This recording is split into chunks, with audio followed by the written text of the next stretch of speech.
los factores clave en la gestión de proyectos de TI. Y luego algunas lecciones aprendidas a lo largo de algunos años de experiencia. Finalmente cerrar con algunas perspectivas o una mirada hacia el futuro. Bueno, muy rápidamente tengo alrededor de 15 años de experiencia en gestión de proyectos de TI y la gran parte, la mayoría de mi carrera profesional la he desarrollado en el sector retail, ya es lo que me he especializado. Para ir entrando ya en la presentación, a modo de introducción yo quisiera comentar un par de cosas que me parecen interesantes. Primero, ¿cuál es la situación actual de la dirección de proyectos como disciplina en la región y en el país? Como ya les comentó el ingeniero en la ponencia anterior, hay una certificación que se denomina Project Management Professional o PMP, ¿no? Que es un poco la certificación para profesionales, que es como la base sobre la cual se puede ir avanzando. ¿Y ustedes tienen alguna idea de cuántos PMPs hay actualmente en el Perú? ¿Una idea más o menos? Son más o menos cerca de 2000. Y el crecimiento es un crecimiento, se puede decir, exponencial, ¿ya? ¿Eso qué cosas nos dice o de qué nos habla? Que como disciplina la gerencia de proyectos está en boga y de hace algunos años, no es algo nuevo, no es algo reciente, tampoco es una moda, ¿no? ¿Y por qué? Porque cada vez más las organizaciones y las empresas están entendiendo que la ejecución de proyectos satisfactorios es la herramienta sobre la cual van a crecer, sobre la cual van a transformarse. Y cada vez es más creciente la conciencia en el mercado de contar con directores de proyectos capacitados, ¿ya? Entonces, por eso es que en eso somos 2000 y sigue creciendo. Ahora, ¿cómo estamos en cuanto a la región? La verdad que no estamos mal. Somos más o menos el segundo o el tercer país en certificados PMP, excluyendo a Brasil. Brasil es otra realidad, rompe el esquema. En Brasil, para que se den una idea, no tengo el número en este momento, pero son muchísimos más. O sea, todo en Brasil es grande, todo es millones, todo es un montón, ¿ya? Pero para que se den una idea, en Brasil, el ser PMP no es un factor diferenciador. En realidad es como el requisito mínimo cuando uno aspira o postula a un puesto de trabajo de director de proyecto o un trabajo que tenga alguna relación con la dirección de proyectos, ¿ya? Entonces ahí son otros factores los que tendrían que diferenciar a uno.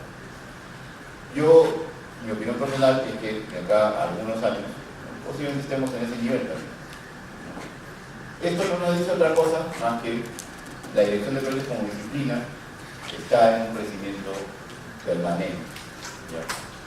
Ahora, ¿ustedes saben cuáles son las profesiones, ¿no?, acá en el Perú que más certificados tienen, que más certificados PMP tienen? ¿Tienen alguna idea cuál es la profesión, la ingeniería que más certificados tiene?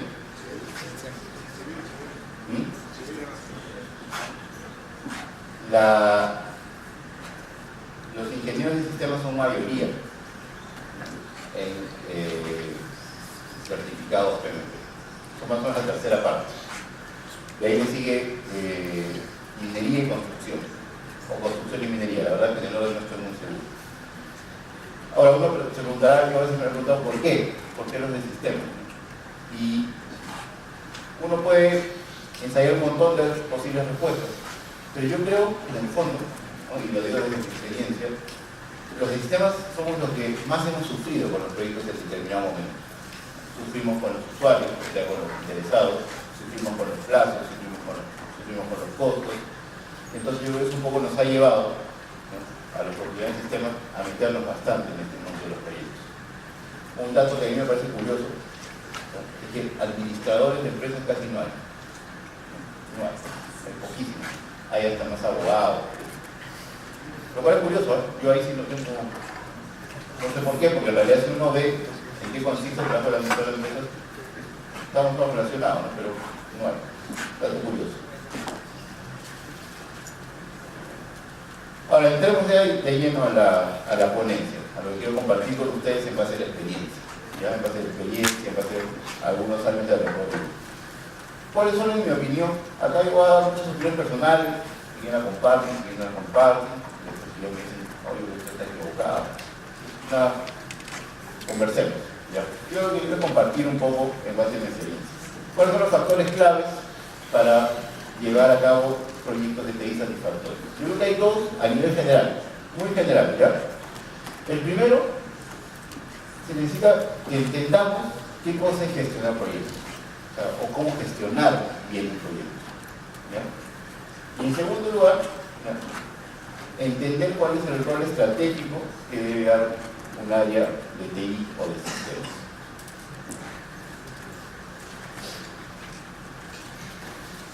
Ahora, ¿qué cosa es una buena gestión de proyectos?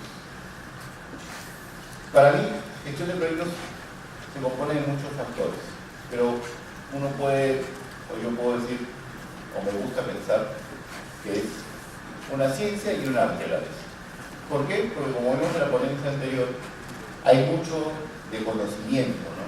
Mucho de una parte hard, ¿no? Me tocaba, por ejemplo, entenderlo bien, saber bien los 47 procesos, todas las herramientas, ¿no? Una parte más dura, más de conocimiento, más estudio, ¿no?, que uno tiene que asimilar, ¿ya? El premio Karma es la única fuente, yo creo que la principal, pero hay muchas más. Hay muchos conocimientos que requiere un director de proyectos. La gestión de riesgos es todo un área, y de hecho tiene una certificación especializada en riesgos, toda la parte de scheduling también tiene una certificación. Entonces, hay mucha materia por estudiar.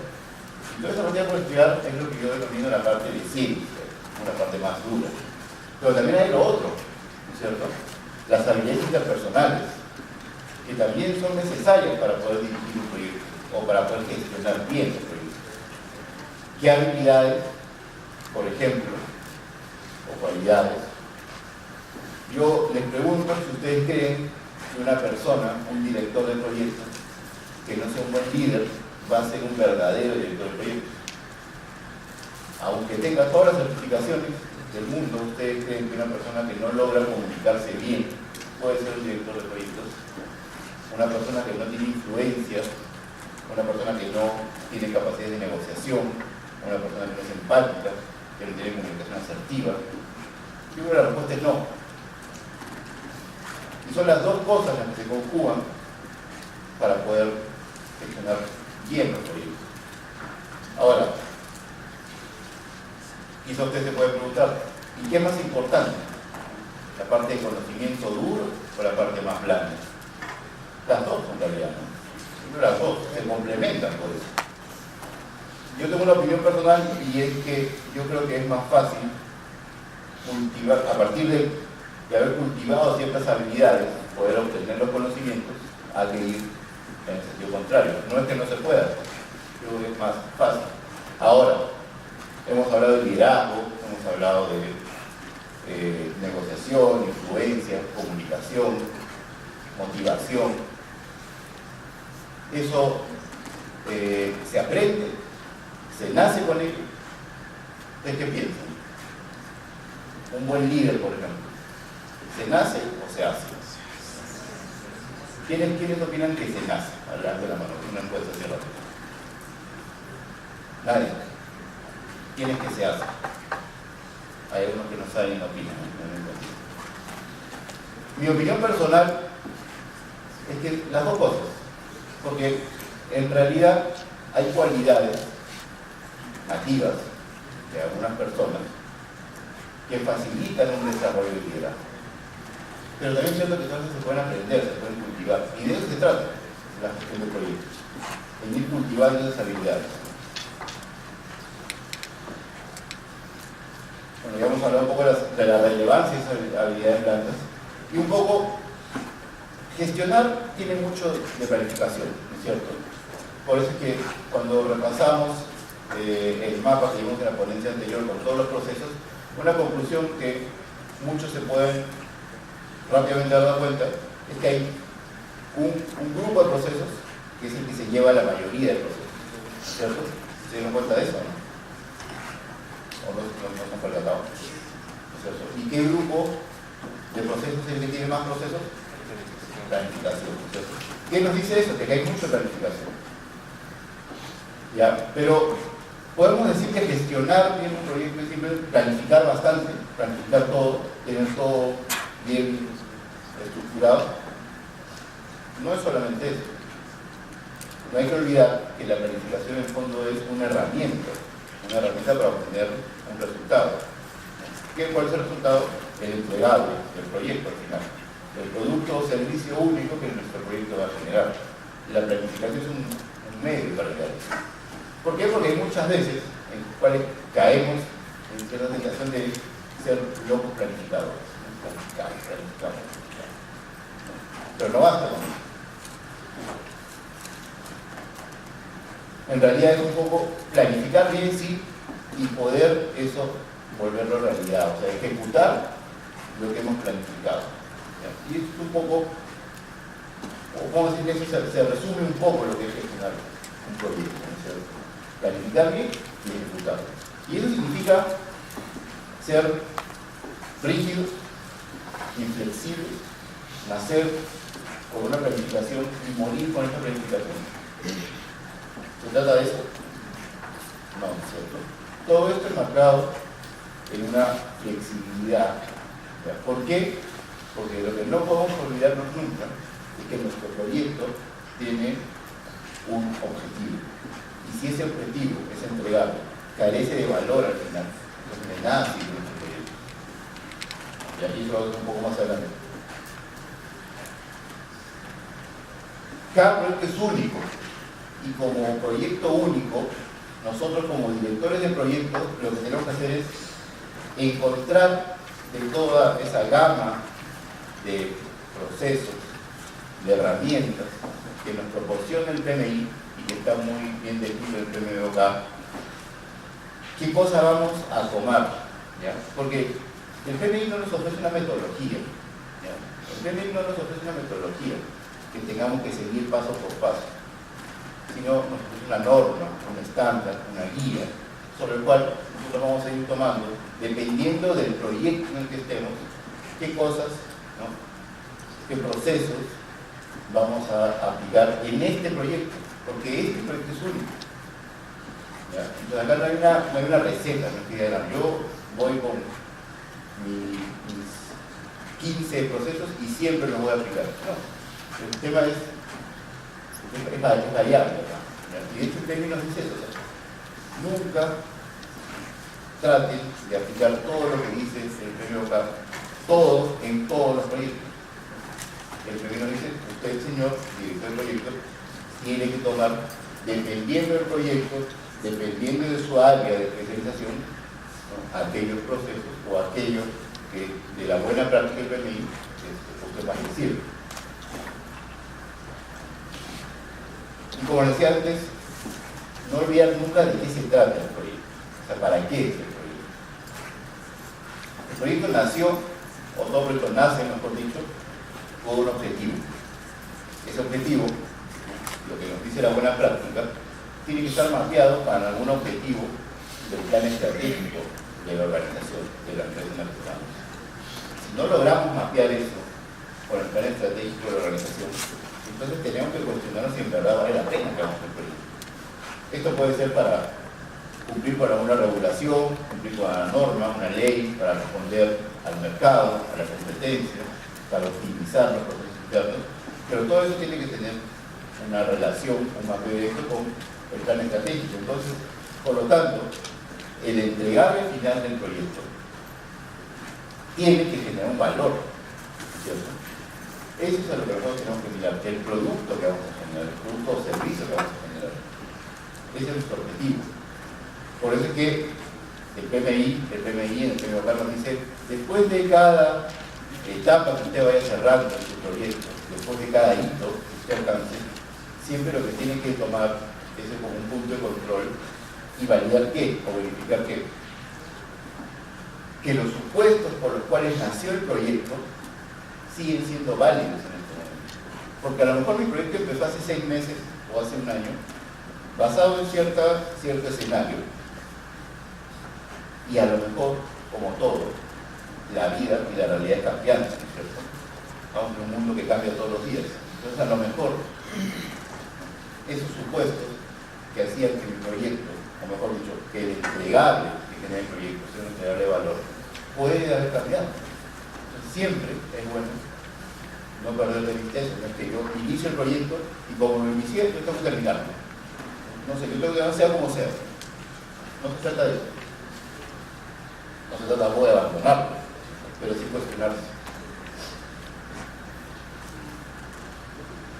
Otros factores que hace o que deberíamos no perder de vista para poder gestionar proyectos, ¿no? Es poder establecer los criterios de aceptación, los criterios de éxito del proyecto. ¿Cómo voy a declarar yo que mi proyecto es exitoso? Y acá tenemos una gama de opciones, ¿no? Vamos a hablar de alcance, de tiempo, de costo, ¿no? De calidad, de riesgo, de recursos humanos y en general de satisfacción a mi cliente, a mi interesado, a mi cliente, a mi usuario. Entonces, muy tempranamente en mi proyecto, yo tengo que sentarme con el sponsor, ¿no? Yo soy director del proyecto, con el sponsor, con los interesados clave, con algún usuario, y establecer cuáles son los criterios de éxito, los criterios de aceptación del proyecto. Y cómo la organización en la que yo estoy resultado del proyecto me va a decir si efectivamente el proyecto es exitoso. Porque ¿qué pasa si no? Yo soy director del proyecto y pienso que estoy muy bien en el proyecto, pero estoy dentro de los costos. Entonces yo declaro que un proyecto súper exitoso, pero estoy debajo de los costos en un 15%. He ahorrado plata en por la organización. Pero a lo mejor es un grano más importante para la empresa o por la organización. A lo mejor el énfasis está más bien por la calidad.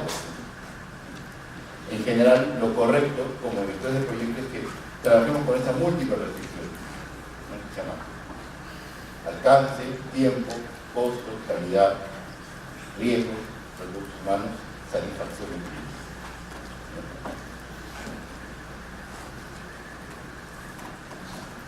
Como ya les he dicho, no olvidarnos nunca que el proyecto tiene que generar un producto o un servicio que genere valor. Es el objetivo. Cuando termina el proyecto, ¿qué es lo que se hace? Se entrega ese producto o servicio normalmente a otra área, a un área de mantenimiento, a un área de operación, como quieran llamar. Y acá, una de las cosas que hay que tener bien interiorizada es que no se trata, como directores de proyecto, de decir, ya, acá está el proyecto, empecé, terminé, generé el producto, ya, acá está. No sé si funciona bien, si funciona mal, acá está, el proyecto terminó, tú, gerente de operaciones, te haces cargo a partir de ahora, este ya no es mi problema. Cuando ustedes revisen, o cuando las veces que hayan revisado, leído, estudiado, acaban a ver que se hace mucho énfasis al producto, no solamente al proyecto. Cuando definimos el alcance del proyecto y del producto. Y cuando definimos el alcance del producto, definimos cuáles son las características funcionales y no funcionales. ¿Qué quiere decir eso? Por ejemplo, que si estoy desarrollando, o si mi proyecto es para implementar un sistema, cualquiera que sea, yo tengo que saber, tengo que preocuparme, cuál es el costo de mantenimiento de ese sistema a futuro. Tengo que preocuparme cuál va a ser el ciclo de vida de ese sistema. A lo mejor el proyecto demora 2 años, 2 años y medio en ejecutarse hasta llegar al entregar final. Y a lo mejor ese entregar tiene una vida de 1 año. No suena lógico, no suena coherente. En realidad, todas son cosas que uno tiene que ver durante el proyecto en su rol de director del proyecto. No es que, como yo soy director del proyecto, soy la autoridad máxima del proyecto y mi proyecto sea todo mi mundo. Tengo que ver qué va a pasar después. Es también responsabilidad del director del proyecto enfocado en lo que es una buena gestión del proyecto. Yo acá quiero conjugarlo, ¿no? Con algo que me parece súper importante, ¿no? Hablando de proyectos de TI o de sistemas, y es ¿cuál es el rol que debe jugar TI en las organizaciones. Y por lo tanto, cómo es que deben orientarse los proyectos de TI. Y el rol, en mi opinión, es que es un rol estratégico. ¿Qué quiere decir que sea un rol estratégico? Sistemas o TI ya no es un área netamente de soporte, un área que mantiene las cosas funcionando. Y cuando algo falla, se llama sistema lo arregla.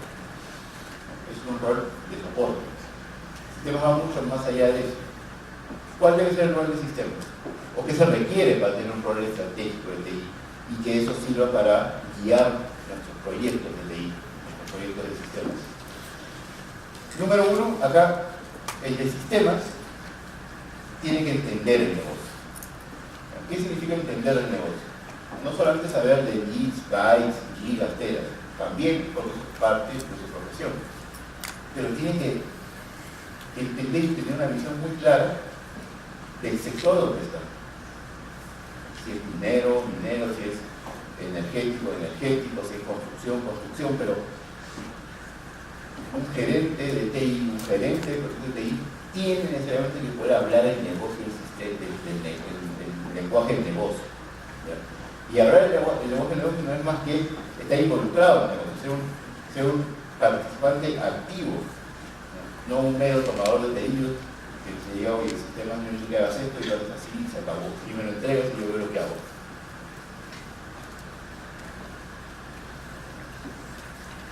Tener una visión de futuro de la organización y poder compartirla, y poder transmitirla. Yo me pregunto, normalmente el profesional en sistemas, el profesional en ingeniería de sistemas tiene una visión de la tecnología, ¿no? De las tendencias, de lo que viene. Eso conjugado con el conocimiento del negocio, que es algo que cada uno tiene que preocuparse de ir adquiriendo, genera un valor bastante grande en realidad, porque conocemos de la tecnología, conocemos del sistema, conocemos nuestra profesión y conocemos del negocio también. Entonces nosotros claramente podemos guiar, orientados por la tecnología, hacia dónde puede ir el negocio, o sea, cómo la tecnología puede hacer maximizar las utilidades, cómo puede reducir los costos, ¿cierto? Y generar eficiencias. El tipo de sistemas que desarrollan los sistemas tiene una oportunidad única, ¿no? O muy especial de generar eficiencias. ¿Y qué cosa o cómo se consiguen esas eficiencias? A través de mejoras continuas, ¿no? El PMI nos habla en muchas partes del PMBOK de las lecciones aprendidas. ¿Ustedes saben cuál es la importancia, cuál es el valor de las lecciones aprendidas o qué es lo que nos permiten? Vamos un pasito antes, ¿no? ¿Qué es una lección aprendida? Son cosas que yo salgo